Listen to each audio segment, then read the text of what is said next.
Hola, hola. En este video vamos a trabajar un poco con la ecuación de vorticidad barotrópica, que es un caso particular, pero que es importante de conocer. Es un caso particular de la ecuación de vorticidad. Entonces, lo que vamos a hacer es ver cuáles son las condiciones para que se cumpla la barotropicidad en este caso, y se puede escribir esa ecuación de la manera en cómo la conocemos. Entonces, lo primero es que en un fluido, bueno, pongámosle nombre a esto, ¿cierto? Vorticidad barotrópica.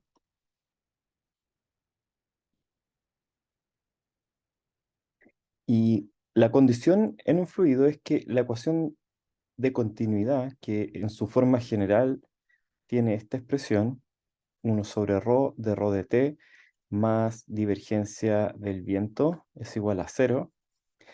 Cuando uno tiene un fluido incompresible, obviamente la ecuación de vorticidad simplemente se escribe así, ¿cierto?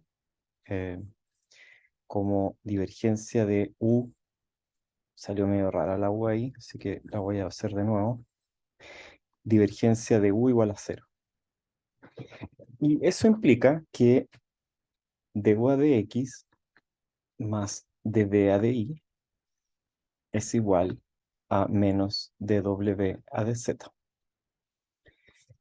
Entonces, bajo esta condición de incompresibilidad, la ecuación de vorticidad, que la teníamos antes escrita así, como dh de t de z más f es igual a menos z más f por la divergencia, que la vamos a escribir así, como du a dx más dp a dy. La podemos escribir entonces reemplazando la divergencia, ¿cierto? Y la escribimos así,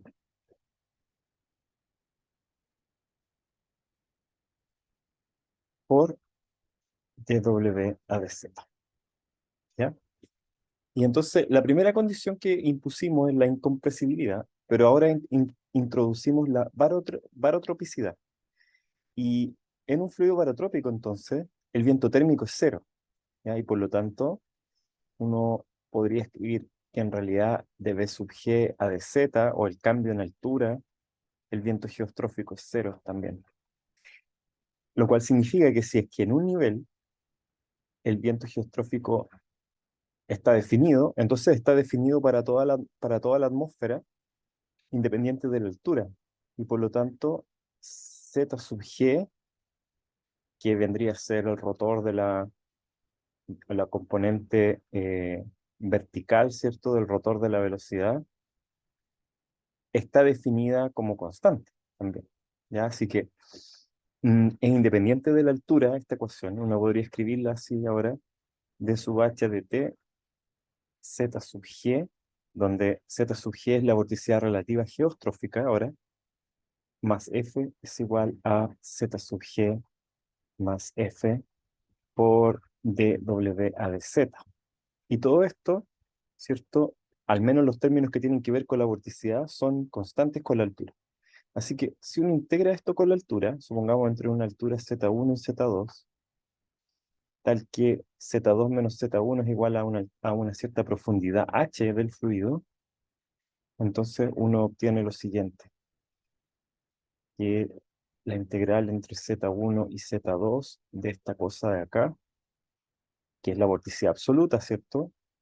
Que bajo estas condiciones barotrópicas e incompresibles, el integrando acá es constante y por lo tanto lo que tenemos que hacer acá es simplemente evaluar dz entre z2 y z1, que sería escribir simplemente esto por z2 menos z1.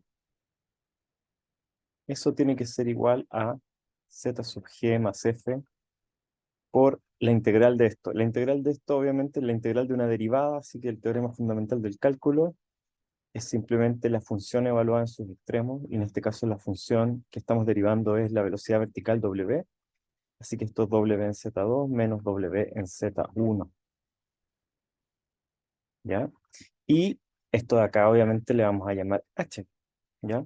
Pero W, al mismo tiempo, W es efectivamente la velocidad vertical, así que si es que uno lo piensa, W en Z2 menos W en Z1, ¿ya? Es el cambio siguiendo a la columna de la profundidad de la columna, porque la columna, ¿cierto?, tiene una altura Z2 y una altura Z1. Si yo tengo velocidad vertical, ¿sí? Si la velocidad vertical es más grande la velocidad en Z2 que en Z1, entonces la altura de la columna aumenta. Si la velocidad en Z1 es mayor que la velocidad en Z2, la columna disminuye su profundidad, así que y están relacionadas a través de esta expresión. Uno se tiene que convencer un poco que es así, pero es así. Así que de aquí nos sale h y de acá nos sale dh a dt, ¿ya? Así que si uno ordena esta ecuación, la ecuación ordenada va a quedar así, va a quedar como 1/z sub g más f por dh z sub g más f a dt es igual a 1/h por dh a dt, ¿ya? Y eso uno también lo puede ordenar de otra forma, lo puede ordenar como d logaritmo natural de z sub g más f a dt, considerando que sería la derivada del logaritmo, ¿cierto?, de esta expresión. Y al otro lado lo mismo, también tenemos la derivada del logaritmo, de h en este caso. Si restamos esta ecuación y la ordenamos de nuevo, nos va a quedar que el cambio en la horizontal con el tiempo, siguiendo a la parcela, siguiendo a la columna de fluido, en este caso, de esta cantidad, considerando que con el signo menos, ¿cierto? Eh, el argumento del logaritmo divide acá y podemos simplemente el operador d de dt del logaritmo lo podemos juntar y nos va a quedar esta expresión que nos va a quedar que d a dt del logaritmo de esta cantidad es cero. Eso significa que el logaritmo de la cantidad es constante y significa también que entonces podemos escribir que la cantidad es constante. Pues si su logaritmo es constante, siguiendo el flujo de la parcela, entonces la cantidad también lo es. Y por lo tanto, esta ecuación implica la ecuación siguiente. Y esta cantidad entonces se conserva siguiendo el fluido.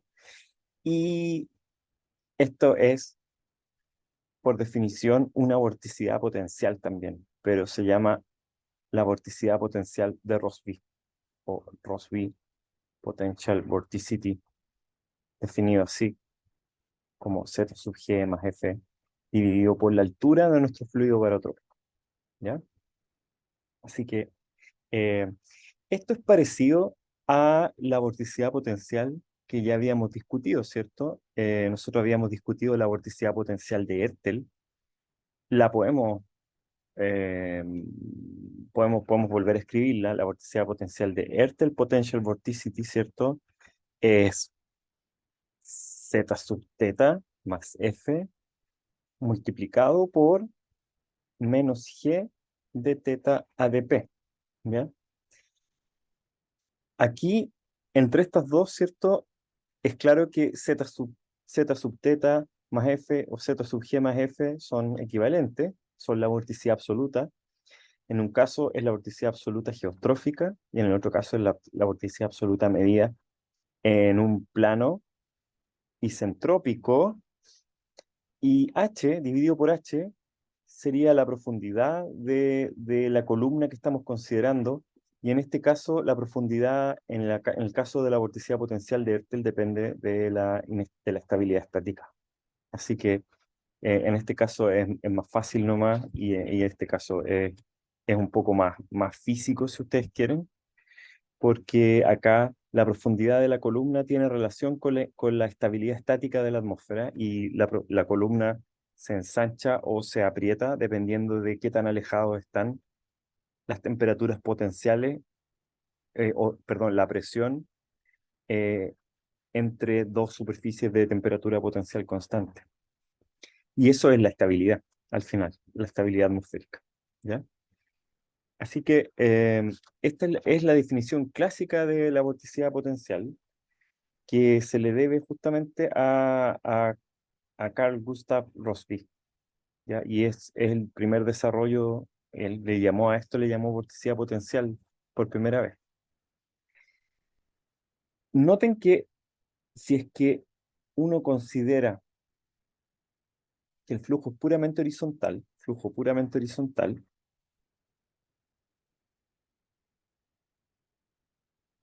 en ese caso, W es cero, ¿ya? Y uno puede volver a la ecuación original, que era nuestra ecuación, ¿cierto?, con la divergencia. Y si miramos esta ecuación, si es que W es cero, es decir, si el flujo es puramente horizontal, dW a dz en realidad es cero.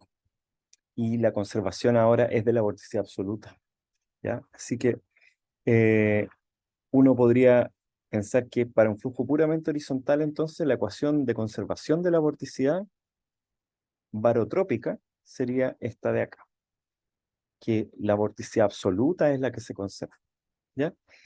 Ustedes dirán, esto es más o menos realista, pero en la atmósfera, esta es una primera aproximación a lo que sucede en la atmósfera, ¿ya? Con bastantes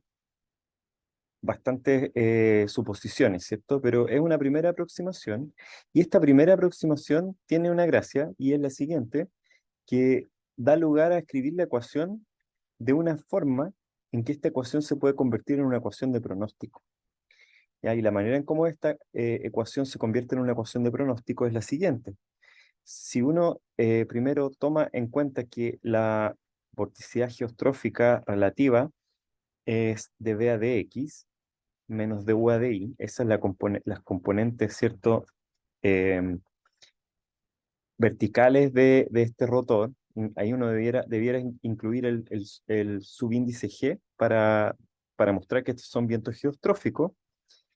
Si uno reconoce eso, y si es que el flujo es puramente horizontal, entonces la divergencia es cero del viento, ¿ya? La divergencia es cero. Si es que el flujo es puramente horizontal, la divergencia del viento horizontal es cero, ¿ya? Cuando eso sucede, cuando la divergencia del flujo horizontal es cero, entonces el campo puede ser representado, el campo de viento puede ser representado por lo que se llama una función corriente, ¿ya? La función corriente de X y de Y es tal que U es menos de phi a de I y B es de phi a de X, ¿ya? Y ustedes ven por qué esto es posible cuando el flujo es no divergente. Porque cuando el flujo es no divergente, si uno calcula la divergencia, uno debería decir, ok, la divergencia es du de x más dv de y, pero du de x es menos da de x de phi a de y, más dv de y, más da de y de phi a de x, ¿ya? Y si es que la función es continua, la función phi es continua, que sería la función corriente, las derivadas son intercambiables y por lo tanto esto siempre es cero. Con lo cual, mostramos que para un campo tal que existe una función de tal forma que los vientos se pueden escribir así, entonces ese campo es un campo no divergente, ¿ya? Y puede ser representado por una función corriente.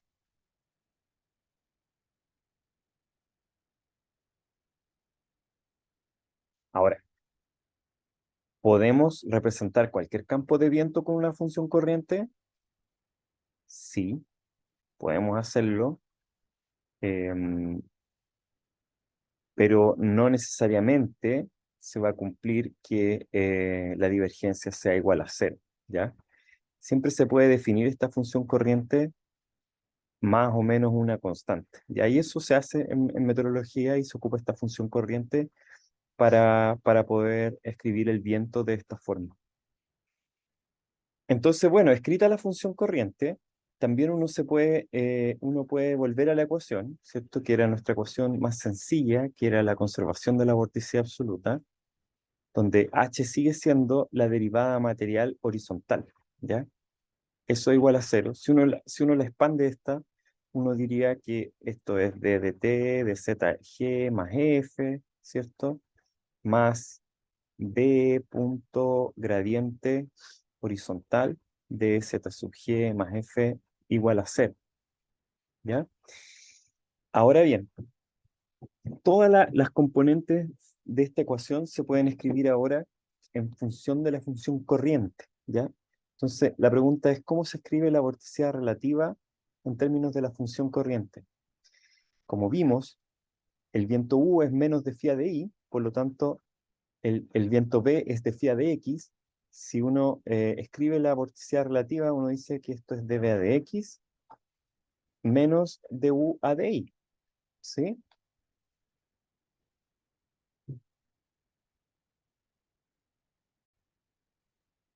Entonces, la vorticidad relativa tiene esa expresión y también se puede escribir en función de la función corriente como de 2 phi a de x2 menos de u a de i, pero u es menos de phi a de i, así que menos de u a de i es de 2 phi a de i2, ¿ya? Y entonces la vorticidad relativa geostrófica es simplemente el laplaciano de esta función corriente, ¿ya?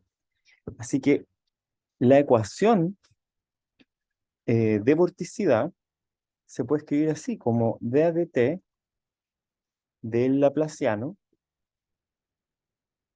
de la función corriente, reconociendo que f no tiene